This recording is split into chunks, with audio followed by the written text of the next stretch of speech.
DEF CON is the biggest hacker convention of the year. It's a place where thousands of hackers come to hear talks, to demonstrate their newest hacks. It's actually a place that's so dangerous to be on the internet that they tell you to turn off the Wi-Fi and the Bluetooth on your phone. And they tell you not to use the ATMs too, because those could be hacked as well.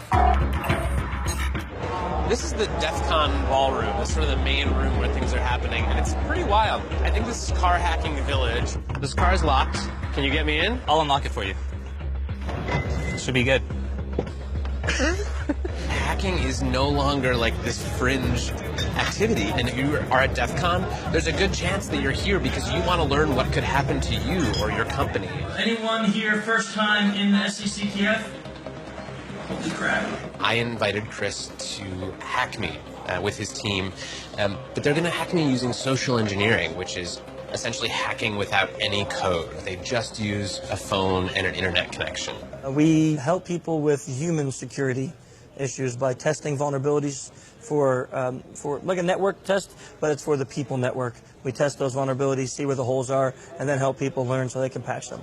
Can we try some of this? Can we try some? Yeah. See if it works? Yeah, we probably could have our star visher here make some phone calls as Let's do it. Sure. Do you want to do a sample phishing call? What's phishing? Phishing is voice solicitation, and basically what you do is you use the phone to extract information or data points that can be used in a later attack.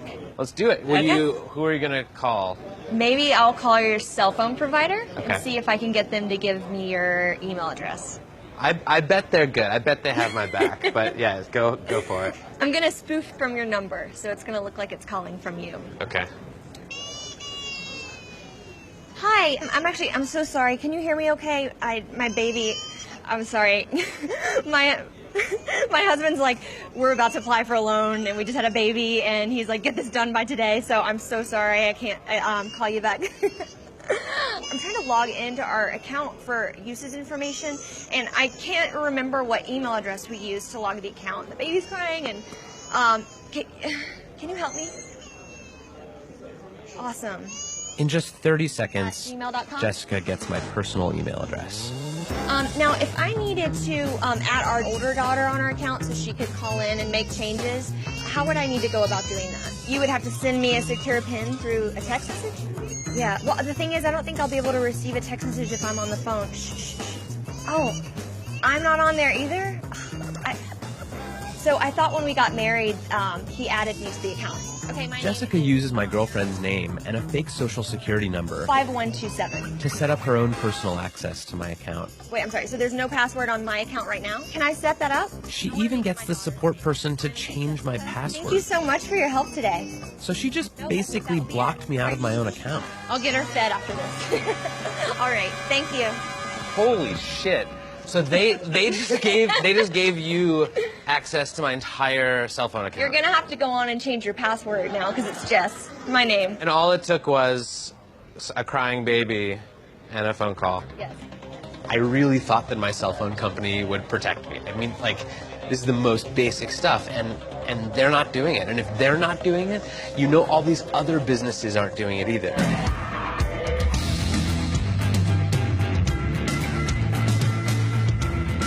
Anyone with a phone and an internet connection can do social engineering. But I was curious, what can a hacker with serious coding skills do?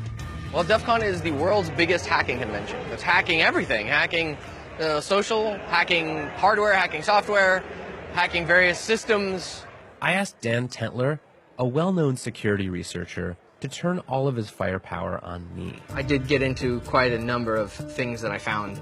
So what were the first things you did? How did you start hacking me? I quickly found your Squarespace blog and had an idea. Basically what I did was created a bogus Squarespace site and sent an email to you, a phish asking you to go to this website, run this certificate installer. And I did it, because I'm an idiot. So once you ran that, it gave me access to your computer, and I created several fake pop-ups that looked like system pop-ups that would ask you for your credentials. You didn't even have to have my passwords. No, you gave them to me. I gave them to you. Yeah. So I stole your 1Password keychain. And 1Password is where I store all my other passwords. So effectively by... And your social security number and your Amex stuff and all your stock trading and bank information. I can send email to everyone in this room as you. I am you right now if I want it to be. If my evilness is working correctly, it should actually be taking pictures of your desktop and pictures through your webcam every 2 minutes. And I have been watching you for about 2 days now. In coffee shops, at your mom's house, on a plane.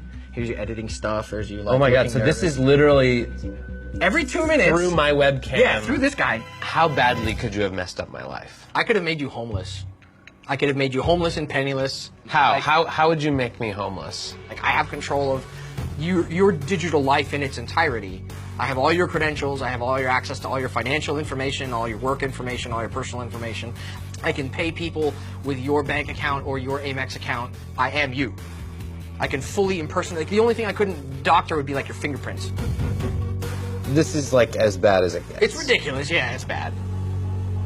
So it turns out that Dan Tentler is very good at his job. I mean, he hacked the hell out of me. He got everything. Well, I mean, frankly, I want to take my computer and throw it into the deepest part of the ocean, and I want to become a hermit, and I want to never touch a piece of technology again, because holy shit, that was everything. That was the keys to my entire life, and he just pulled them out of his pocket. But even if I keep my passwords and my bank accounts safe, I could still be in danger from hacks, because with factories, power plants, and other major infrastructure being controlled by networked computers, the world itself is hackable. I'm going to meet Marina Cordofil. She's studying hacking chemical plants. She's thinking about what happens if hackers decide to go after infrastructure. But this is the kind of hacking that could really ruin like an entire country.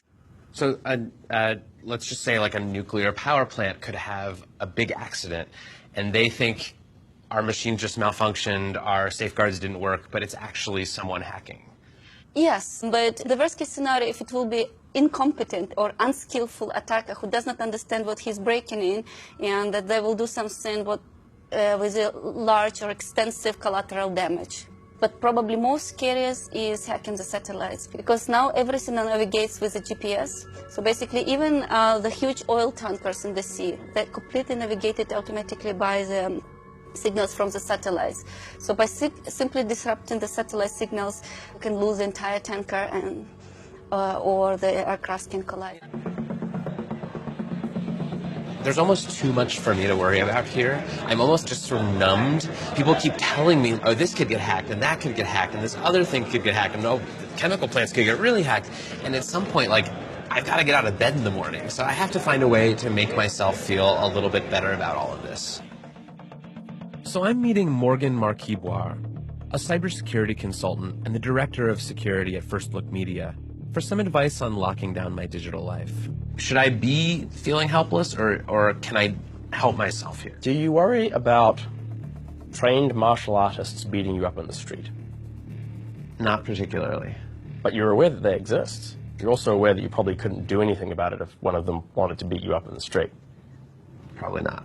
Right? And I mean, you can actually possibly think about the danger that hacking poses to you right now in much the same terms. But the first step is actually thinking sanely about digital security, which most people don't do. So for instance, how do we protect our physical integrity? Maybe we don't walk down the dodgy alley at night, right?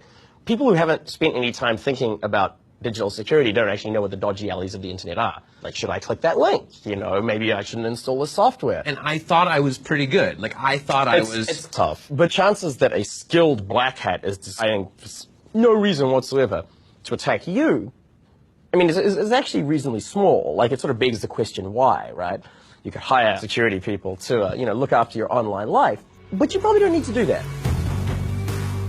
We used to think of hackers as being sort of fringe characters, but now when so much of our lives are lived on these connected devices, they're power brokers. They can make or break us. I'm trying to log into our account. They stole your 1Password keychain. I mean, they know more about this stuff than anyone, and that's a power that is going to become increasingly valuable. We need to know where our flaws are so that we can be safer. And I think the best thing to do is to enable them to help us rather than shoo them away. Do you guys have any of those little things that you put over the camera on your laptop? Paradoxically, I feel more secure now than I did last week, because now at least I know what I have to fix.